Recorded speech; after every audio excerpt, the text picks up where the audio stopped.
Hello everyone, this is in continuation of chapter 9 in which we are going to look up at the next section which talks about the second and higher order derivatives. How do we find, after finding the first derivative, how do we find the second order, third order and subsequent derivatives. Now let the function be y is equal to fx. We know that we denote the first derivative of the function by f dash x.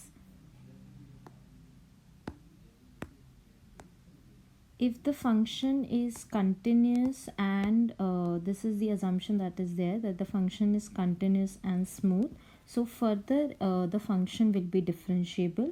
F dash x will further be differentiable.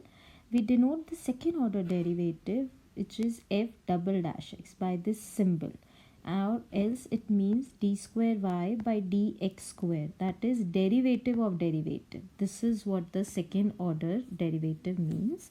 The third order derivative is denoted by f 3 slash x or d cube y by dx cube. Subsequently, fourth order derivative by assigning 4 dashes with the function on above, d4y by dx4. The fourth order derivative means the derivative of the third order derivative, and subsequently the fifth order derivative. So this is the general formula which is there, that if we wish to find it for f and x, the nth derivative is denoted by d and y with respect to dx n. Let's look up, let's clearly understand it by using an example. If this is the function that has been given, y is equal to fx equal to 4x4 minus x cube plus 17x square plus 3x minus 1, we have to find the first 5 derivatives of the function. So let's f dash x is equal to 16x cube minus 3x square plus 34x plus 3. F double dash x is the derivative of the derivative. That means we are going to use this derivative f dash x to find f double dash x, the second order derivative. The formula that has been used is two formulas that we are using: dx raised to the power of n dx, which is nx n minus 1, and the derivative of a constant is 0. So these are the two formulas that has been used.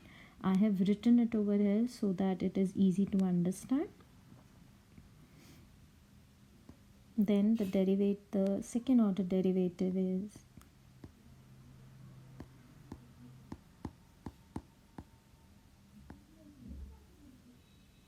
third order derivative is the derivative of the second order derivative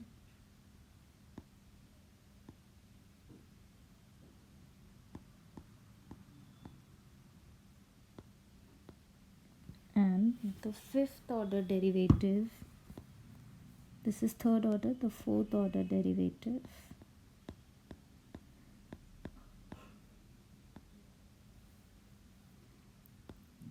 The fifth order derivative, 1 2 3 4 5. The constant, the derivative of a constant 96, that is going to be 0. So this, as you can see, is second order.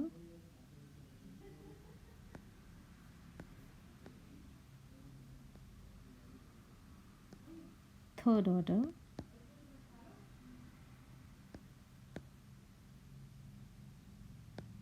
Fourth order.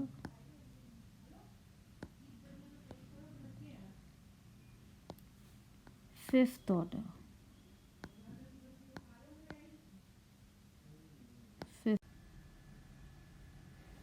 Okay, so now let's look up at the exercise question.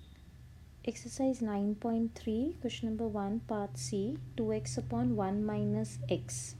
So if we have to find the first derivative, f dash x, by using the quotient rule, this is 1 minus x, 2 minus 2x minus 1 upon 1 minus x whole square. So this will come out to be 2 upon 1 minus x whole square. Again, the formulas that we are using is these three formulas: x raised to the power of n, a constant derivative is 0, and the quotient rule. The second derivative, f double dash x, is the derivative of the derivative. So we are going to use this one, 2 upon 1 minus x square, further differentiating it to find the second derivative.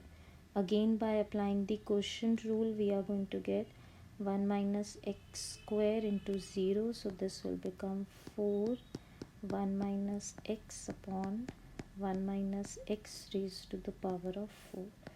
So this is 4 upon 1 minus x raised to the power of cube. The third derivative is the derivative of the second derivative is the third derivative.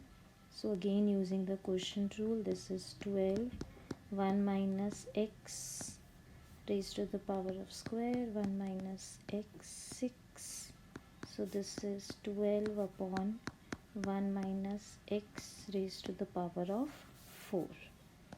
The fourth derivative is going to be, again using the quotient rule, 448 upon 1 minus x raised to the power of cube, 1 minus x raised to the power of 8.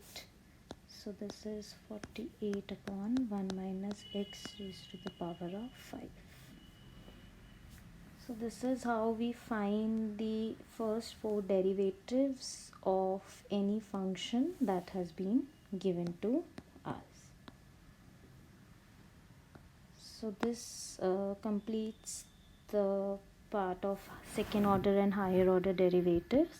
The next part we are going to look up in the next video. Thank you.